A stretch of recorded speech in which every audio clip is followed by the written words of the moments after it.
IVM।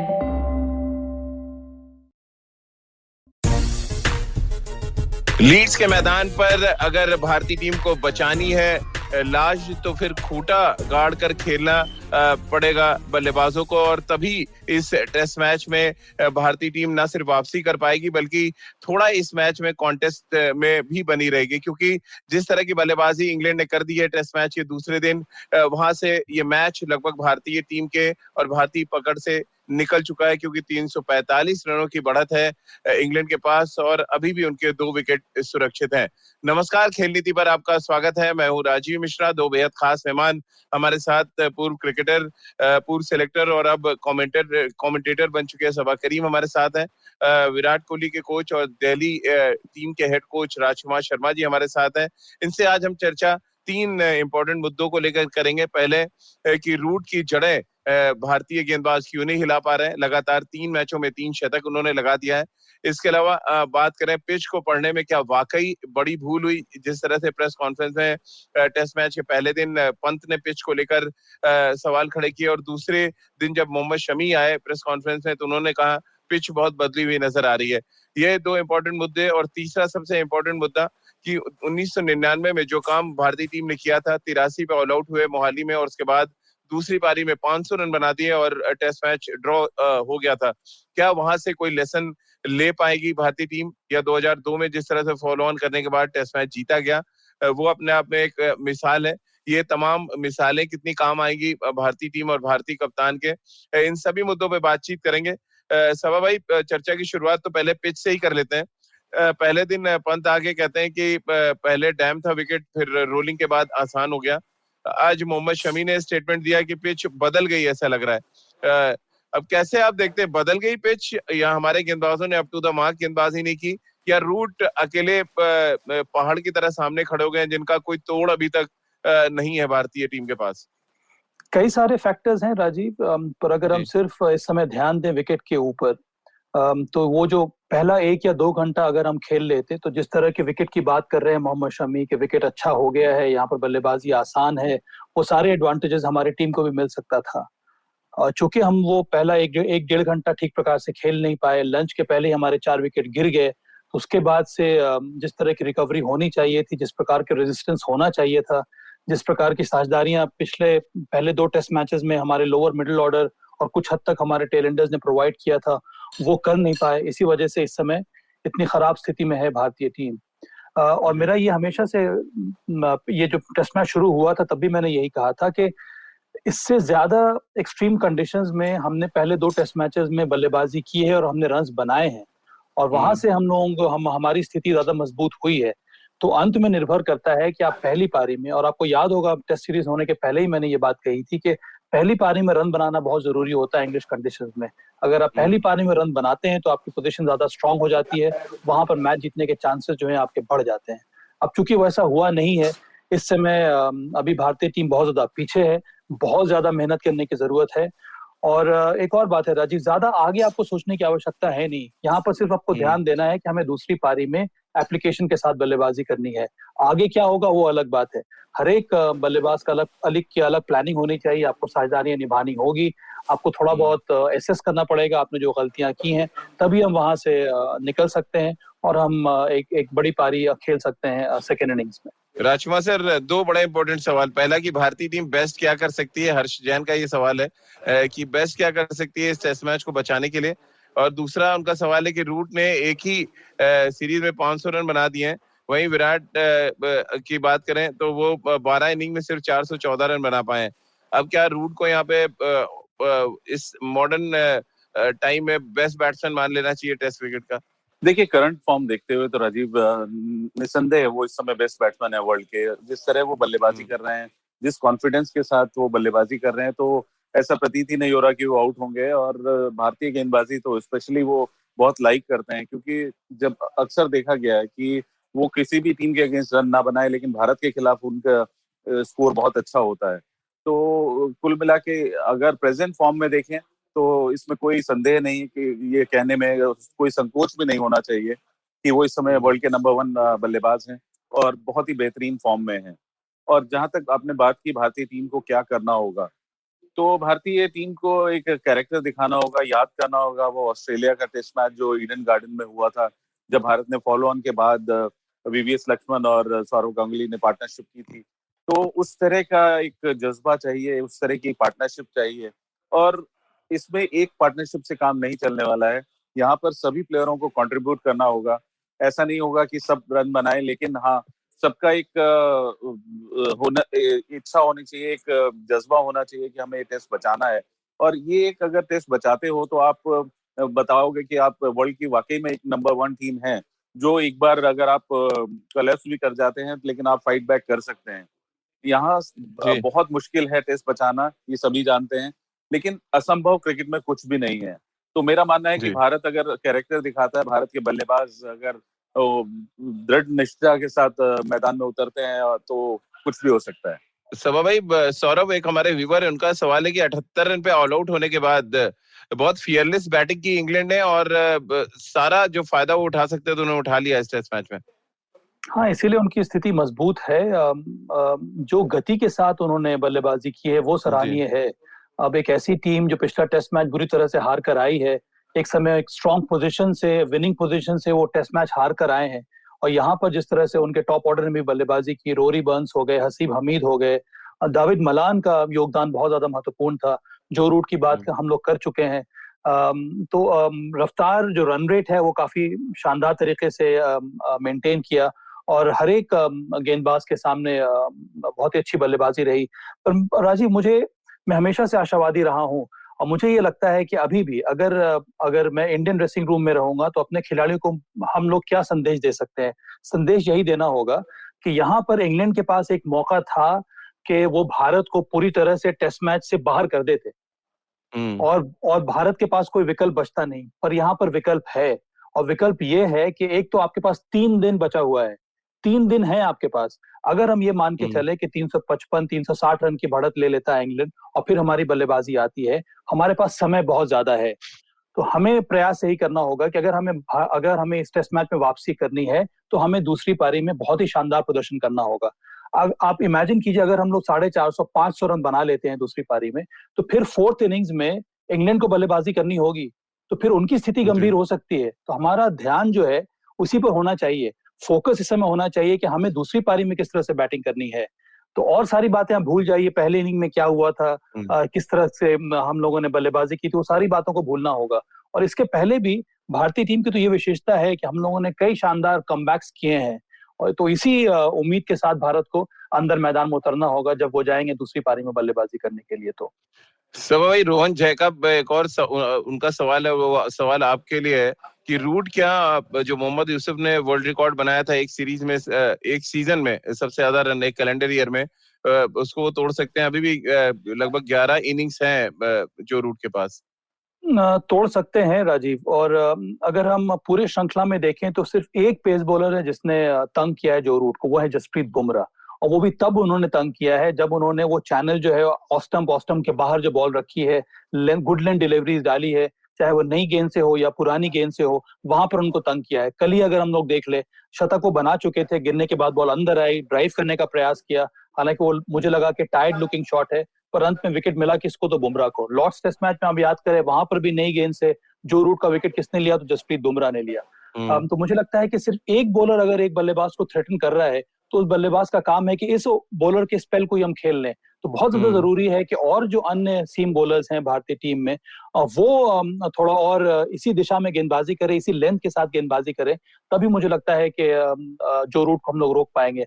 Otherwise तो मुझे लगता है कि ये रिकॉर्ड जरूर टूटेगा, क्योंकि शानदार प्रदर्शन रहा है। और हम लोग एक और बात भूल रहे हैं राजीव, जो रूट एकमात्र टेस्ट प्लेयर हैं जिन्होंने एक ही सत्र में 3 शतक लगाए हैं, 3 लगातार शतक लगाए हैं टेस्ट मैचेस में। गॉल में 2 शतक लगाया, भारत के चेन्नई टेस्ट मैच में शतक लगाया, और यहाँ पर बैक टू बैक ये 3 शतक उन्होंने लगा दिया है।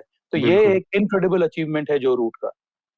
लेकिन हमारे मिडिल ऑर्डर के बल्लेबाज राजकुमार जी कब अचीव करेंगे वो टारगेट जो पिछले 2 सालों से हम सब उम्मीद कर रहे हैं? वसंत नारायण एक हमारे व्यूवर है, उनका ये सवाल है कि जिस तरह का फ्रेजाइल मिडिल ऑर्डर पिछले कुछ मैचों से हम देख रहे हैं और उनको छुपाने का काम कर रही है टीम मैनेजमेंट और सिलेक्टर्स, ये कब तक चलेगा और फ्यूचर में क्या कुछ अप्रोच होना चाहिए जब हम स्विंगिंग जहाँ पे कंडीशंस होती हैं, जैसे इंग्लैंड न्यूजीलैंड में हम जाएं, तो वहां के लिए क्या अप्रोच होना चाहिए? देखिए, फ्रेजाइल मिडिल ऑर्डर तो नहीं कह सकते राजीव, ये प्रूवन प्लेयर्स हैं। अगर आप बात करें पुजारा की, विराट कोहली की या अजिंक्य रहाणे की, तो इनके अगर हम रिकॉर्ड्स उठा के देखें तो बहुत बेहतरीन रिकॉर्ड्स हैं उनके। ये अनफॉर्चुनेट बात है कि इकट्ठे सब लोग आउट ऑफ फॉर्म हो गए हैं और वहीं पर एक मुश्किलें खड़ी हो रही हैं भारतीय टीम के लिए। लेकिन मुझे लगता है कि थोड़ा सा पॉजिटिव क्रिकेट खेलनी होगी, स्पेशली पुजारा को। अगर वो थोड़े से अपने स्ट्रोक्स खेलेंगे तो और एक बड़ी पारी खेल लेंगे तो उनका कॉन्फिडेंस वापस आएगा। और ऐसा नहीं है कि उन्होंने पास्ट में ऐसा नहीं किया है, उन्होंने बहुत शानदार प्रदर्शन किया है भारत के लिए पास्ट में। और यही बात अजिंक्य रहाणे के लिए भी मैं कहना चाहूंगा। पिछले मैच में उन्होंने बेहतरीन बल्लेबाजी करके भारत को टेस्ट बचाया था और उस स्टेज से भारत वो टेस्ट जीता भी था।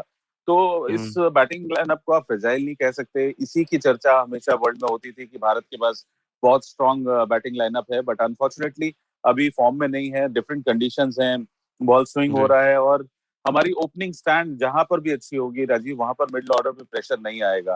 प्रेशर भारतीय टीम पर तभी आ रहा है जब हमारा ओपनिंग स्टैंड नहीं हो रहा है। एक नया बॉल हम जब मिडिल ऑर्डर में को खेलने को मिल रहा है तो वहां पर हमारा मिडिल ऑर्डर एक्सपोज हो रहा है।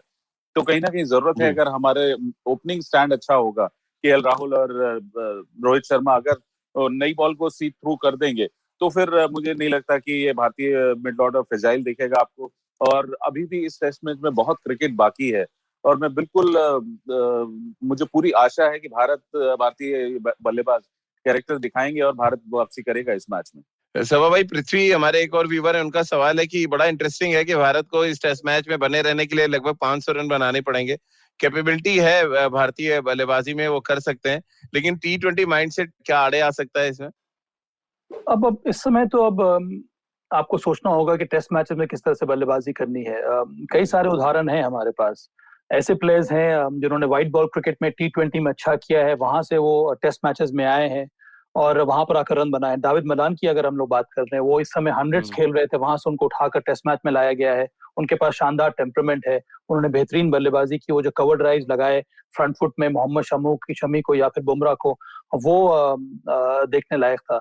तो ये कहने का ये मतलब ये भी है कि अगर आपके पास फॉर्म है और अगर आप के अंदर वो इच्छा है कि मुझे मेहनत करनी होगी, मेरा शॉट सिलेक्शन ज्यादा प्रिसाइज होना होगा, मेरे जजमेंट्स जो हैं लेंथ के हिसाब से वहां पर अच्छा होना होगा, तभी हम रन बना पाएंगे। और एक और बात राजीव, कि अब राजकुमार चूंकि हेड कोच है इस समय दिल्ली रणजी ट्रॉफी टीम के, कई सालों से वो कोचिंग भी कर रहे हैं, उनको भी पता होगा कि रन बनाने के लिए आपको सारे ऑप्शंस जो हैं आपके पास होने चाहिए, फ्रंट फुट में भी और बैक फुट में भी।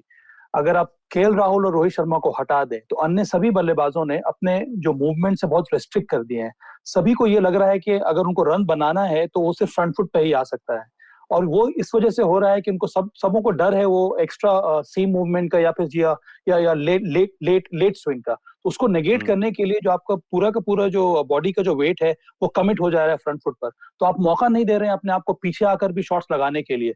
और इसी वजह से मुझे लगता है कि बहुत ज्यादा रेस्ट्रिक्ट हो गए हमारी स्कोरिंग अपॉर्चुनिटीज। अब जो रूट को अगर हम देख लें, बेहतरीन उदाहरण है, फ्रंट फुट पे भी रन बनाए उन्होंने, square the wicket, back foot पे भी आकर उन्होंने स्क्वायर द विकेट रन बनाए, क्योंकि वो समय दे रहे हैं बॉल को अपने शरीर पे आने के लिए, और जो क्रीज की जो गहराई है उसका पूरी तरह से वो इस्तेमाल कर रहे हैं। तो मुझे लगता है कि इसी प्रकार के अप्रोच के साथ थोड़ा बहुत मुझे लगता है कि ट्वीक करना पड़ेगा आपको अपने तकनीक में तो नहीं पर अप्रोच में, तभी मुझे लगता है कि वो परिवर्तन देखने को मिलेगा और एक बहुत बड़ी पारी हम लोग दूसरे इनिंग्स में हमें देखने को मिल सकती है। सब यहाँ तो मैं एक बैटिंग ऑर्डर भी थोड़ा सा ट्वीक करने की बात कहूंगा कि अगर हम ट्राई कर सकते हैं कि अजिंक्य रहाणे 3 नंबर पर खेलें। वो एक शानदार ओपनिंग उनका रहा है डोमेस्टिक क्रिकेट में। और क्योंकि पुजारा थोड़ा स्ट्रगल कर रहे हैं, वो अगर नंबर 5 पर खेलें तो मुझे लगता है कि दोनों के लिए शायद बेटर होगा, क्योंकि रहाणे के स्ट्रोक प्लेयर हैं, थोड़ा सा प्रेशर भी डाल सकते हैं इंग्लिश बॉलिंग पर। वरना तो बहुत ज्यादा प्रेशर आ जा रहा है नंबर 4-5 बल्लेबाजों के ऊपर, क्योंकि जिस तरह पुजारा बल्लेबाजी करते हैं तो वो थोड़ा टाइम लेते हैं और प्रेशर, अगर इनिशियल विकेट गिर जाती है और उसके बाद रन भी नहीं आते तो मिडल ऑर्डर पर काफी प्रेशर आ जा रहा है। समा भाई कसाट हमारे व्यूवर है, उन्होंने बड़ा इंटरेस्टिंग सवाल किया है कि अब तक की इस सीरीज में जितने भी वेन्यूज से बेस्ट बैटिंग कंडीशंस लीड्स में थी, ऐसे में क्या रीजन आप देख रहे हैं जिस तरह से कोलैप्स हुई बैटिंग, हमारी जो भारतीय बैटिंग है? और उनका ये भी कहना है कि इंग्लैंड ने कोई ऐसी अनप्लेबल डिलीवरीज नहीं डाली थी कि आप उसको सरवाइव ना कर पाते उनके अगेंस्ट। पुअर शॉट सिलेक्शन है और कुछ भी नहीं है। अगर हम पहले सेशन फर्स्ट डे वन के पहले सेशन की बात करें, जितने सारे हमारे विकेट्स गिरे हैं वो खराब शॉट सिलेक्शन की वजह से ही हुए हैं। केएल राहुल को देख रहे हैं, जिस तरह की गेंदें वो पहले 2 टेस्ट मैचेस में छोड़ रहे थे, पिछली 2 पारियों में उन्होंने खेलना शुरू कर दिया है उस तरह की डिलीवरीज को। लॉर्ड्स टेस्ट मैच के दूसरी पारी में उसी प्रकार से वो आउट हुए और यहाँ पर भी पहली पारी में दूर से ड्राइव करने का प्रयास किया। विराट कोहली के बारे में हम लोग कई बार चर्चा कर चुके हैं, फिर से 4th स्टंप या 5th स्टंप की लाइन को उन्होंने ड्राइव करने की कोशिश की। अजिंक्य रहाणे की कुछ वही हालत है। तो मुझे लगता है कि अगर आपका शॉट सिलेक्शन सही नहीं होगा तो फिर उसका अंजाम तो यही होगा जो भारतीय टीम ने दिखाया है। और ये दूसरी पारी में भी हो सकता है, क्योंकि डोमिनिक कॉक का ये मानना है, जिनसे हम लोग बात कर रहे थे टी ब्रेक में, मुझे लगता है कि हालांकि विकेट सूख गया है, ऑफ द सरफेस यहाँ पर उतना मूवमेंट नहीं है जो हम लोगों ने देखा, पर हवा में चूंकि ओवरकास्ट कंडीशन हो जाते हैं बीच बीच में, वहां पर स्विंग बॉलर्स को मदद मिलेगी। और उनके पास 2 स्विंग बॉलर्स हैं, जिमी एंडरसन और सैम करन। सैम करन और उसके ऊपर से दोनों ऑली रॉबिन्सन और क्रेग ओवर्टन, ये दोनों लंबे कद के खिलाड़ी हैं पर बॉल को ऊपर रखते हैं। और मुझे लगता है कि इसीलिए उनको थोड़ी बहुत ज्यादा मदद मिल रही है। हमारे पेस बॉलर्स ने वो जो लेंथ है वो ठीक प्रकार से डाला नहीं, सिवाय बुमराह और मोहम्मद शमी के अलावा। राजकुमार जी, हर्ष जैन का सवाल है आपके लिए, मैं स्पेशली आपका नाम लिख के उन्होंने भेजा है और ये पूछना चाहते हैं कि विराट कोहली का जो हॉरिबल फॉर्म चल रहा है, क्या एज अ कोच आपको लगता है थोड़ा टाइम क्रिकेट से दूर रहना चाहिए ताकि वो अपनी जो वीकनेस है उसको ओवरकम कर सकें? ये सही सवाल है। वेल डन हर्ष जैन, ये सवाल सही है, मजा आ गया। जवाब दीजिए भाई अब। हर्षन ने अच्छा क्वेश्चन पूछा है, बट देखिए ये कोई सॉल्यूशन नहीं है कि वो थोड़े टाइम के लिए रेस्ट लें, ऐसा कुछ नहीं है। अगर आप देखें गेम को मिडल कर रहे हैं, अच्छी बल्लेबाजी कर रहे हैं, अनफॉर्चुनेटली आउट हो जा रहे हैं, बहुत फोकस्ड है, डिटरमिन्ड है अच्छा करने के लिए। और एक ऐसा फेज सभी के करियर में आता है जब आप चाहते हुए भी रन नहीं बना पाते, तो मैं कहूंगा कि बैड पैच चल रहा है और बहुत जल्दी इसको ओवरकम करेंगे, क्योंकि वो भली बात ही जानते हैं कि गलती कहाँ पर हो रही है और उससे कैसे निपटा जाना है, जो उन्होंने 2018 की इंग्लैंड सीरीज में करके दिखाया था। तो कुछ समय ही जा रहा है कि जब वो आपको वापस उसी तरह रन बनाते दिखेंगे। राजकुमार जी, एक और कठिन सवाल है आपके लिए। रोहन जैकब का ये सवाल है, उनका पूछना है कि कोहली का जो मैदान पे बिहेवियर है वो तो एम्बैरेसिंग है एज अ व्यूअर, वो कहते हैं, और कहते हैं हम इंडियन है इसलिए उनको हम सपोर्ट करते जा रहे हैं। टेरेबल रोल मॉडल के तौर पे यंगस्टर्स के लिए सामने आ रहे हैं। उनको थोड़ा अपना बिहेवियर सुधारना पड़ेगा। कैसे आप देखते हैं इसको? पर इस पर तो मैं कहना चाहता हूँ कुछ कि रोहन जैकब जी को ये मालूम नहीं कि राजकुमार जी का बिहेवियर किस तरह का रहता है। अगर उनको ये पता चल जाएगा कि कोच का बिहेवियर किस तरह का रहता है हम लोगों के साथ, तो फिर विराट कोहली का तो फिर एक्सेप्टेबल है। देखिए रोहन जैकब, आपका ये सवाल बहुत अच्छा लगता है, लेकिन अनफॉर्चुनेटली ये क्वेश्चंस तभी उठते हैं जब वो रन नहीं बना रहा है। हाँ। जब वो रन बनाकर इस तरह जंप करता था या गाली भी शायद देता था, तो सब लोग बड़ा अप्रिशिएट करते थे कि अरे क्या अग्रेसिव प्लेयर है, और आंखों में आके डाल के खेलता है, इंग्लिश प्लेयर्स को कुछ नहीं समझता है, ऑस्ट्रेलियंस को उन्होंने धूल चटा दी है, तो वो सब उनकी स्ट्रेंथ बन जाता था। अनफॉर्चुनेटली अभी रन नहीं बन रहे हैं तो उंगलियां उठेंगी, उंगलियां उठनी जायज भी है क्योंकि रन नहीं बन रहे हैं, लेकिन ये एग्रेशन उसकी स्ट्रेंथ है। और वो एग्रेशन और जो एक मैं कहूंगा बदतमीजी, उसमें एक there is a thin line and he never crosses that line, but somehow क्योंकि रन नहीं बन रहे होते तो फिर ये इन सब चीजों पर उंगलियां उठती हैं। जब कोई भी टीम हार रही होती है तो उसमें कमियां दिखती हैं, और जब टीम जीतती है तो बहुत सारी चीजें छुप जाती हैं। तब यही कहा जाता है what a aggressive captain he is and he's leading from the front, but क्योंकि रन नहीं बन रहे हैं तो इसलिए ये सवाल उठने जायज हैं। सबा भाई, प्रेस कॉन्फ्रेंस में जो विराट ने कहा था टेस्ट मैच शुरू होने से पहले, उसको लेकर भी बड़े सवाल आ रहे हैं। अब हर्ष जैन का ये सवाल है कि इंडियन बैट्समैन के लिए विराट ने कहा था कि ईगो जेब में रख के आना चाहिए। अब पहली इनिंग में जेब में रख के आए तो 78 बने। इस बार सारे जो फैंस, उनकी गुजारिश है कि प्लीज ईगो होटल के कमरे में रख के आए। अब इस पे क्या आपका रिएक्शन है? देखिए, उनके कहने का मतलब तो यही था कि यहाँ पर बल्लेबाजी करना बहुत कठिन होता है। यहाँ पर आपको डिटर्मिनेशन के साथ बल्लेबाजी करनी होती है, जी। आपको स्ट्रॉन्ग विल पावर के साथ बल्लेबाजी करनी होती है।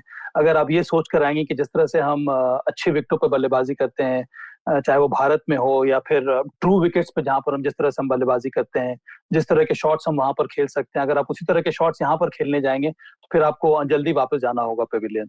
पर अब मुझे लगता है कि समय आ गया है कि कप्तान खुद एक उदाहरण के तौर पर अपने कलीग्स को ये दिखाएं, जो उन्होंने 2018 में दिखाया था। राजकुमार जी ने बहुत अच्छी बात कही कि वही डिटर्मिनेशन की हम लोग उपेक्षा कर रहे हैं इस टेस्ट मैच में या फिर आने वाले टेस्ट मैचेस में भी विराट कोहली से, क्योंकि वो इसके पहले कर चुके हैं। और जी। जैसे कि अंग्रेजी में कहा जाता है कि अब समय आ गया है कि वॉक द टॉक। आपने जो बात की है उसको सामने लाने का समय आ गया है विराट कोहली के लिए। राजकुमार जी, पृथ्वी का एक और सवाल है आपका, आपके लिए। उनका ये पूछना है कि प्री और पोस्ट कोविड विराट कोहली में परफॉर्मेंस के लिहाज से क्या डिफरेंस आ गया है? देखिए, कोविड की वजह से ब्रेक्स तो बहुत हुए हैं, इसमें कोई डाउट नहीं है, और ये सभी के साथ है। खाली अगर ये एक्सक्यूज दिया जाए कि विराट को इससे फायदा है, नुकसान हुआ, तो ये गलत है, क्योंकि सभी प्लेयर्स के साथ हुआ है ये और सबने कोप अप किया है। अनफॉर्चुनेटली विराट के पोस्ट कोविड बहुत अच्छा रिकॉर्ड नहीं रहा है, लेकिन ये एक्सक्यूज नहीं है कि आप कोविड की वजह से आप क्रिकेट नहीं खेल रहे थे या ब्रेक्स हुए थे। और मेरा मानना है कि मैं इसमें कोई एक्सक्यूज नहीं देना चाहूंगा। आप फेल हुए हैं, आपको एक्सेप्ट करना होगा कि ये आपका लीन पैच चल रहा है और आपको उससे कहीं ना कहीं उबर कर आना होगा, अपना टेम्परामेंट थोड़ा बेटर करना होगा। अपनी टेक्निक में सुधार करने की जरूरत नहीं है, टेक्निक उनकी बहुत अच्छी है, लेकिन कहीं ना कहीं जो गलती हो रही है उसको दोबारा रिपीट नहीं करना होगा। जी। शर्मा भाई, एक और सवाल है और वो बड़ा इंटरेस्टिंग सवाल है कि what is the game plan? क्या कुछ गेम प्लान होना चाहिए अगले 3 दिन में भारतीय टीम का? आप मुझे राजीव जी पहले ये बताइए कि हमारे जो व्यूअर्स हैं जो सवाल उठाते हैं सभी के सभी इंटरेस्टिंग है, तो हर सवाल का महत्व अलग होता है और हर सवाल का जी। जवाब देने में हमें मजा आता है। जी। अब देखिए, इसके बारे में हम लोगों ने थोड़ी बहुत बात छेड़ी थी कि मैं अगर हम ये उम्मीद करके चलें कि 360 रन 365 रन की लीड इंग्लैंड के पास होगी, तो सबसे पहला काम यही है कि आप सेशन पर ध्यान दें। आने वाले जी। सेशन जो होने वाले हैं वहां पर आप किस तरह से बल्लेबाजी करेंगे, फोकस वहां पर होना चाहिए। डिटर्मिनेशन के बारे में हम लोग बात की है, और आप सेशन वाइज अगर आप लेंगे तभी आप सेशन को अपने अपने तरफ कर सकते हैं। साझेदारियां आपको निभानी होगी। और और मुझे तो ये लगता है कि हमेशा से आपको यही मैच बचाने के बारे में आप सोचिए नहीं यहाँ पर, क्योंकि समय बहुत ज्यादा है। अगर 2 दिन हम्म। रहता तब हम मैच बचाने के बारे में सोच सकते थे, यहाँ पर 3 दिन है आपके पास। तो मुझे लगता है कि अप्रोच यही होना चाहिए कि अगर हम दूसरी पारी में अच्छी बल्लेबाजी करते हैं और करीब 500 का रन का टोटल खड़ा कर देते हैं, तब हमारे पास चांसेस होंगे मैच को जीतने के लिए। और लॉर्ड्स एक बहुत बड़ा उदाहरण है हमारे सामने। हम्म। तो मुझे लगता है उसी अप्रोच के साथ अगर आप जाएंगे बल्लेबाजी करने के लिए, तब आपके माइंडसेट में ज्यादा सुधार होगा। तब आप एकाग्रता के साथ बल्लेबाजी भी करेंगे और आप हर स्कोरिंग अपॉर्चुनिटीज को अवेल करने का प्रयास करेंगे। यहाँ पर अगर आप सिर्फ जाएंगे कि मुझे मैच बचाना है, मुझे डिफेंड करना है, तो भाई हो सकता है कि मैच आज ही खत्म हो जाए या कल जल्दी खत्म हो जी। जाए। तो ध्यान आपको यही देना है कि हमें पॉजिटिविटी के साथ बल्लेबाजी करनी है, और फिर देखते हैं आगे क्या होता है। सेशन वाइज आप बैटिंग करें, डे वाइज आप बैटिंग करें, फिर आप छोड़ दीजिए अपने गेंदबाजों के ऊपर, उनको उनको काम अपना करने दीजिए। जी। राजकुमार सर, बल्लेबाजों को लेके वसंत नारायण है, उनका सवाल है। उनका कहना है कि खासतौर से पंत को लेके कि पंत वही गलतियां इस पूरी सीरीज में दोहराते जा रहे हैं और ऐसा लग रहा है ज्यादातर प्लेयर्स फॉर ग्रांटेड ले रहे हैं अपनी प्लेयर्स को। क्या ये एक बड़ी वजह है कि डिसिप्लिन में बैटिंग नहीं हो पा रही भारतीय टीम से? नहीं, बिल्कुल जायज सवाल है ये पंत को लेकर, क्योंकि पंत भी अगर आप देखें एक ही स्टाइल से आउट हो रहे हैं बार बार। और बड़ा अनफॉर्चुनेट है कि वो एक ऐसा स्ट्रोक प्लेयर है जो अपने स्ट्रोक्स भी नहीं खेल रहा है। आप अपने स्ट्रोक खेलते हुए आउट हो जाएं तो आपके पास एक एक्सक्यूज होता है कि वो एक स्ट्रोक प्लेयर हैं, लेकिन वो जिस तरह आउट हो रहे हैं तो वो बहुत ही अजीब सा स्टाइल है उनका कि बॉडी से बैट दूर जा रहा है और वो कॉट बैंड हो जा रहे हैं। तो कहीं ना कहीं अपनी अप्रोच को थोड़ा चेंज करना होगा, उन्हें बैठकर सोचना होगा। काफी इंप्रूवमेंट दिखाई है उन्होंने अपनी विकेट कीपिंग में, लेकिन बल्लेबाजी में पंत को रन बनाने होंगे, क्योंकि एंड ऑफ द डे अगर आप सोचें कि वो पंत भारतीय टीम में इसलिए आए थे कि वो एक बेहतर बल्लेबाज थे जो कि कीपिंग कर रहे थे और कीपिंग में इम्प्रूव कर रहे थे। तो कीपिंग में तो उन्होंने काफी इम्प्रूव किया, इसमें कोई डाउट नहीं है कि अब वो एक शानदार कीपिंग कर रहे हैं, लेकिन कहीं ना कहीं रनों की आवश्यकता है और रन बनाने की जरूरत है पंत को। और पंत जी। कैसे रन बना सकते हैं ये हम सभी जानते हैं कि जब तक वो अपना नेचुरल गेम नहीं खेलेंगे तो बहुत मुश्किल होगा। तो कहीं ना कहीं जरूरत है पंत को थोड़ा खुलकर खेलने की और अपने स्ट्रोक्स खेलने की।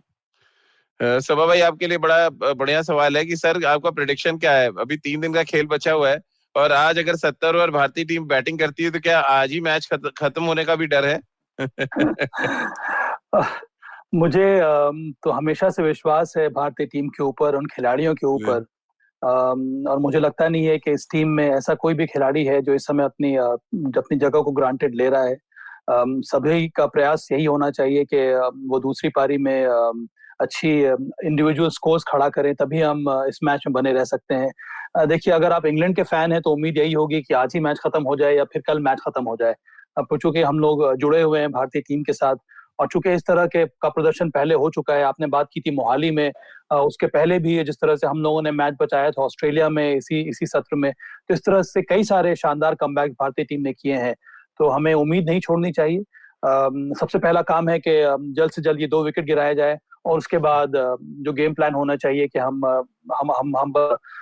भी पारी लें और ये दिखाएं कि हमारे पास वो अनुभव, हमारे पास फायर पावर है, जिसके बदौलत हम लोग एक बड़ी पारी खेल सकते हैं। राजकुमार जी, 1999 की बात और 2002 की बात हम इसलिए कर रहे हैं क्योंकि 2 ऐसी सिचुएशंस आई इंडियन क्रिकेट में जहां से हम निकल के आए। 1999 में हम 83 पे आउट हो गए थे मोहाली में, और उसके बाद जब हम दूसरी बारी खेलने आए तो हमने 500 रन बनाए, जिसमें सीनियर बल्लेबाजों का बड़ा रोल था। उसमें मुझे याद है देवांग गांधी और सदगोपन रमेश ओपन कर रहे थे, फिर राहुल द्रविड़ ने शतक लगाया, फिर सचिन तेंदुलकर ने शतक लगाया और वो टेस्ट मैच में हमने 500 रन बनाए सेकेंड इनिंग्स में। अब यहाँ पर सीनियर बल्लेबाजों पे कितना दारोमदार आप देख रहे हैं कि रोहित शर्मा, विराट कोहली, अजिंक्य रहाणे, पुजारा, इनमें से किसी एक को बड़ा पारी खेलना पड़ेगा और एक एंड संभाल के रखना पड़ेगा। कितना जरूरी है और कितना मुश्किल है बल्लेबाजों के लिए ये चैलेंज, क्योंकि ज्यादातर स्ट्रोक प्लेयर्स हैं। हम राहुल द्रविड़ और सचिन के एरा में देखा है कि वो गियर शिफ्ट कर लेते थे। यहाँ ये थोड़ी प्रॉब्लम है इस जनरेशन के साथ। नहीं, मुझे नहीं लगता राजीव की बहुत ज्यादा प्रॉब्लम्स हैं, और जिस तरह का विकेट खेल रहा है और जो पोटेंशियल है भारतीय बल्लेबाजी में, तो ओनली थिंग जो कि हमें एक पॉइंट ऑफ कंसर्न होगा वो है हमारी ओपनिंग स्टैंड।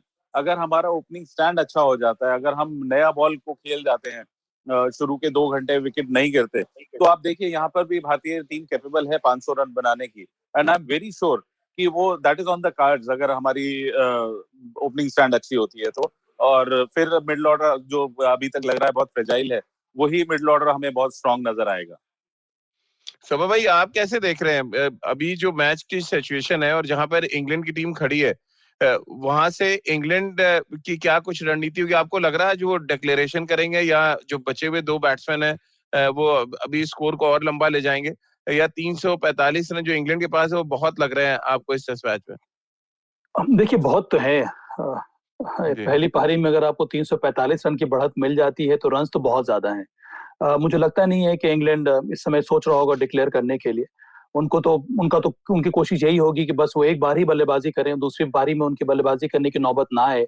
और तो उनकी कोशिश यही होगी कि यहाँ पर कुछ और रन जोड़ दिए जाएं, दबाव थोड़ा और बढ़े भारत के ऊपर। फिर उनकी कोशिश होगी कि वो रेगुलर इंटरवल्स पे विकेट लेते रहें। जो बड़े नाम हैं या जो सबसे अनुभवी खिलाड़ी हैं भारतीय टीम के, उनको वो टारगेट करने का प्रयास करेंगे। जिमी एंडरसन का रोल बहुत ज्यादा इंपॉर्टेंट रहेगा। जो नए गेंदबाज आए हैं, क्रेग ओवर्टन, उन्होंने भी अच्छी गेंदबाजी की है। सैम करन का वही लय देखने को मिल रहा है जिसके लिए वो मशहूर है। पिछले 2 टेस्ट मैचेस में उनकी गेंदबाजी उतनी अच्छी हुई नहीं थी और वो बहुत इंपॉर्टेंट कड़ी होंगे इस टेस्ट मैच में, क्योंकि विकेट से अगर आपको कोई हेल्प नहीं मिल रहा है तो आपको हवा में स्विंग कराने वाला पेस बॉलर चाहिए। तो उनमें वो काबिलियत है अलॉन्ग विथ जेम्स एंडरसन। एक और सवाल है राजकुमार सर, ये सवाल है टीम मैनेजमेंट को लेके कि लगातार एक जैसी गलतियां अगर बल्लेबाज कर रहे हैं तो क्योंकि दूसरी बारी में अभी भारतीय टीम को बैटिंग करनी है, तो टीम मैनेजमेंट का क्या रोल होगा उस प्रॉब्लम को रेक्टिफाई करने का, क्योंकि एक जैसी गलतियां ज्यादातर बैट्समैन कर रहे हैं पिछली 5 इनिंग्स से। बिल्कुल राजीव, देखिए टीम मैनेजमेंट की जहां तक बात है तो जरूर बताया जा रहा होगा, विक्रम राठौर और रवि शास्त्री जरूर बल्लेबाजों से बात कर रहे होंगे कि आपको ऐसा नहीं करना है। लेकिन एवरीथिंग सेड एंड डन, जब आप बीच विकेट पर होते हो और एंडरसन जैसा गेंदबाज जो कि पहले बॉल अंदर आता है, तो आपकी एक नेचुरल इंस्टिंक्ट होती है कि आप उस बॉल को खेलने जाते हो, और उसके बाद जिस तरह लेट आउटस्विंग हो रहा है एंडरसन का, तो उसको काउंटर करना थोड़ा सा मुश्किल पा रहे हैं भारतीय बल्लेबाज। और ऐसा नहीं कि कोचेस काम नहीं कर रहे होंगे, लेकिन ये सब सवाल तभी उठते हैं, मैंने कहा, जब टीम का प्रदर्शन अच्छा नहीं होता है, टीम हार रही होती, तो जिस तरह के सवाल प्लेयर्स पर उठते हैं उसी तरह के सवाल टीम मैनेजमेंट के ऊपर भी, कोचेस के ऊपर भी उठते हैं, जबकि सभी लोग जानते हैं अपना रोल बहुत अच्छे से और बहुत अच्छे से निभा भी रहे होंगे अपना रोल, लेकिन क्योंकि टीम हार रही है तो इसलिए ये उंगलियां उठनी लाजमी है। तो भाई सवाल आपके लिए है, हरजैन का कह रहे हैं कि आप दिल्ली कैपिटल्स की टीम कब ज्वाइन कर रहे हैं, क्योंकि आपने दिल्ली कैपिटल्स की टी शर्ट पहनी हुई है।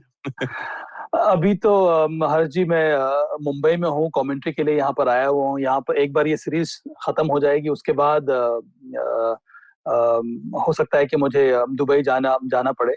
वहां पर अपनी टीम पहुंच गई है, प्रैक्टिस उनकी शुरू हो गई है, बस अब इंतजार है कि ये श्रृंखला खत्म हो, वहां जो हमारे प्लेयर्स हैं जो इस समय टेस्ट टीम का हिस्सा है वो आकर ज्वाइन करें। हाँ, पर आने वाले समय में बहुत ही फिर से वो रोमांच आईपीएल का देखने को मिलेगा, और हमारी तो उम्मीद यही है, मेरी यही आशा है कि दिल्ली कैपिटल्स इस बार बस अब टाइटल जीत ले। बहुत प्रयास कर लिया हम लोगों ने, फाइनल में भी पिछली बार पहुंच गए थे, पर एक कदम दूर है वो टाइटल से।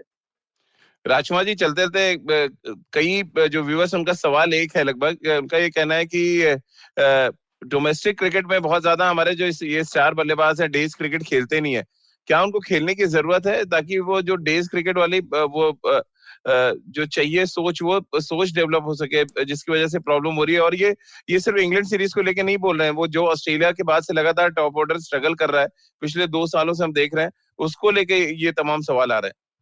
तो देखिए, बहुत अच्छी बात है अगर डोमेस्टिक क्रिकेट खेलें ये इंटरनेशनल क्रिकेटर्स, तो उसमें हमारे डोमेस्टिक क्रिकेटर्स को भी बहुत फायदा होता है और वो कॉम्पिटिटिवनेस और बढ़ जाती है उस टूर्नामेंट की, रणजी ट्रॉफी की। और साथ साथ इन प्लेयर्स को जो कि इंटरनेशनल क्रिकेट खेल रहे हैं उनको भी बहुत एडवांटेज होता है। लेकिन शेड्यूलिंग अगर आप देखें तो इस तरह की होती है कि जो इंडिया के लिए खेल रहे हैं प्लेयर्स, इनके पास समय ही नहीं है कि वो रणजी ट्रॉफी खेलें। तो कहीं ना कहीं बीसीसीआई को सोचने की जरूरत है कि नहीं, जो आउट ऑफ फॉर्म है उनको क्यों नहीं कहा जाता कि आप जाके डोमेस्टिक क्रिकेट खेलें, 4 डेज क्रिकेट खेलें? नहीं, बिल्कुल राजीव, ये बहुत अच्छा एक बिगनिंग होगी अगर BCCI out of form players को बोले कि आप पहले जाके रणजी ट्रॉफी मैचेस खेलिए, 4 डे मैचेस खेलिए, वहां पे अच्छा प्रदर्शन कीजिए और वापस आइए। तो उसमें प्लेयर्स भी ज्यादा फोकस रहेंगे और डोमेस्टिक क्रिकेट भी इम्प्रूव होगा, और साथ साथ जो हमारे यंगस्टर्स हैं उनको बहुत एडवांटेज होगा जब उनके साथ ये बड़े प्लेयर्स खेलेंगे। तो it is a good beginning अगर ऐसा होता है, और ऐसा होना भी चाहिए, मेरा ये मानना है। तो चलिए राजकुमार सर, बहुत बहुत शुक्रिया आपका। सभा भाई, आपका भी बहुत बहुत शुक्रिया हमारे साथ जुड़ने के लिए। अभी खेल नीति के साथ रोज सुबह 9:30 पर सिर्फ आईवीएम के यूट्यूब चैनल और फेसबुक पर जुड़ सकते हैं। इसके अलावा 30 अगस्त से आप खेल नीति का यूट्यूब चैनल अलग से देख सकते हैं, वहां पे जुड़ सकते हैं और लगातार आप अपने सवाल भेज सकते हैं और उन सवालों के जवाब हम कोशिश करेंगे अपने क्रिकेट एक्सपर्ट से लेने की। इसके अलावा आप मुझसे जुड़ सकते हैं और अपने सवाल सीधे मुझे भेज सकते हैं। @राजीव मिश्र मेरा ट्विटर हैंडल है। इसके अलावा खेल नीति का हर एपिसोड आप रोज सुन सकते हैं IVM ऐप पर, IVMpodcast.com पर, गाना, स्पॉटिफाई, सावन, गूगल पॉडकास्ट या अन्य IVM पॉडकास्टिंग नेटवर्क पर। आप सभी का बहुत बहुत शुक्रिया हमारे साथ जुड़ने के लिए।